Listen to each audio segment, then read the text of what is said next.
During the New Zealand Wars, it is well known that a significant number of the Māori fought on the side of the British.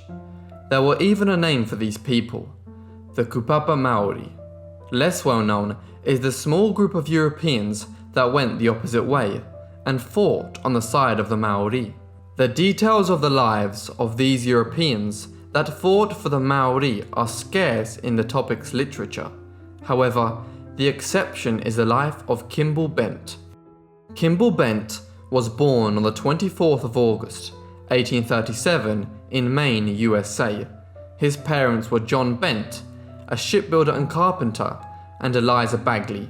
Bent was the fourth child out of 7. Little information regarding Bent's adolescence exists, and it's worthy to note the little evidence supporting the events of his life, except from his own testimony, which was produced in 1903. There is also consensus within the information detailing his life that Bent was undoubtedly a liar, both in his youth to save his own skin, and later in life to retrieve his reputation. Bent had always been desperately keen to have adventures out at sea, and wished for more than the life that he was living in Maine. Consequently, Bent ran away from home at 17 and shipped on the training frigate Martin with the hopes of becoming a US Navy sailor. Bent spent 3 years travelling the Atlantic, catching the attention of his seniors and later becoming a successful young sailor and gunner. Bent, from the rank of seaman, graduated to a deckman. It was part of his training during the final year of his service to instruct the boys who came aboard as recruits in the working of the muzzle-loading 6-pounder and 8-pounder guns.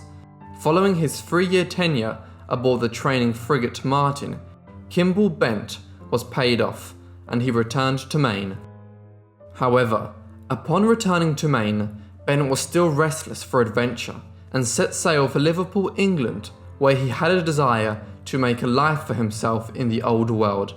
But not long after arriving in Liverpool, Bent found himself, by his own account, penniless through his own drinking habits. With nowhere else to turn and desperate for money, Kimball Bent enlisted in the 57th West Middlesex Regiment of Foot in the British Army on the 18th of October 1859. After he enlisted, Bent, with a draft of 200 other willing recruits, was sent to Cork, Ireland. Shortly after enlisting and being in Cork, Bent did not take very well to life in the British Army, with everlasting drills giving him an intense disgust for the routine of barrack yard instruction. Bent wanted more. Upon a stroll down the Cork marina, a miserable Bent found a Boston ship. Upon further inspection, Bent found the skipper to be Captain Can, an old acquaintance from his time in the US Navy. That evening, Bent quietly snuck away from the British Army barracks in Cork and boarded the Captain Can's ship. Bent immediately began to revel in the joy of being a free man once again. Nevertheless, when around 300 miles off the Irish land, a terrible storm hit and furious winds began to blow. The ship sprang a leak. Immediate panic set in, and after days of using distress signals throughout the storm, a Boston vessel coming from the West Indies saved Bent and his crew. However, Bent's new ship was heading to the wrong side of the Atlantic, and he ended up in the Mariners of Glasgow. When in Glasgow, Bent was arrested as a deserter and taken to the military barracks in Cork, where he was tried by court-martial and sentenced to 84 days in prison. After serving his prison sentence, the Maine-born British Army soldier was reluctantly shipped off to India with his regiment. Bent landed in Bombay, India, and for some time did garrison duty at Pune. The 57th Regiment went on to spend just over 2 years in India before hearing news of a serious war in New Zealand. The war being spoke of was the Taranaki Wars, which had begun in 1860 when a growing faction of the Māori, worried that the British rule would destroy their way of life, rebelled with force. In response, The British government had confiscated vast amounts of Maori land. Naturally, this led to further fighting between the Maori and the British government. As a result, in 1861, Bent and his regiment sailed for a land spoken to be a much more pleasant place to live in than India. Bent finally saw his life beginning to change for the better. After 89 days at sea, Bent and his fellow soldiers in the 57th Regiment finally arrived in Auckland Harbour. Throughout his time in both the US Navy and the British Army, Bent's disciplinary record was disappointing in the eyes of his seniors.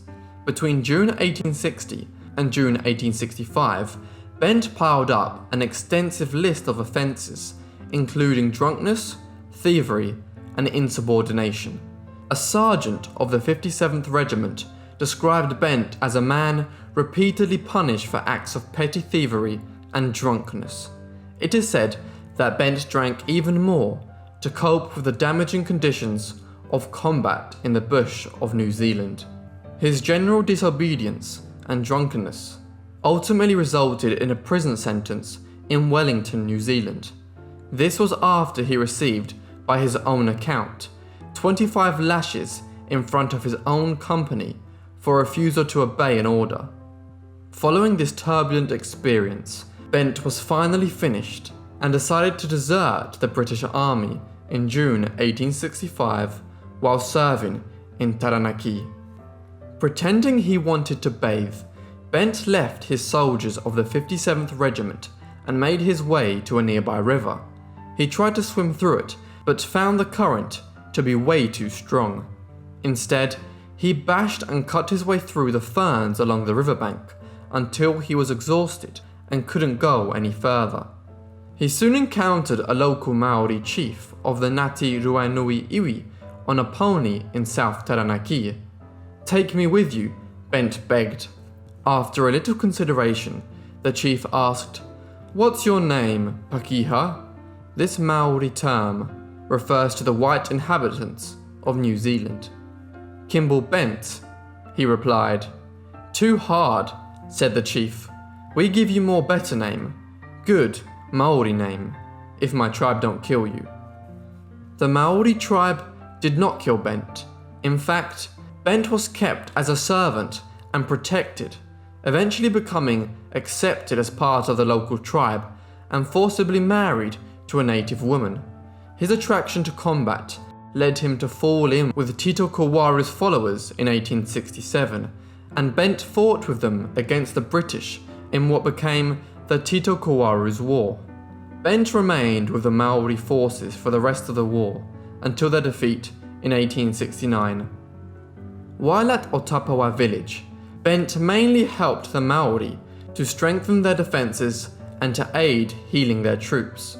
While tending for the wounded, Bent noted how the Maori successfully treated gunshot and bayonet wounds with the fluid produced by boiling flax roots. Additionally, Bent fully immersed himself in the Maori life, observing and participating in the rituals of Pai Marire, as well as helping in the Hau war effort.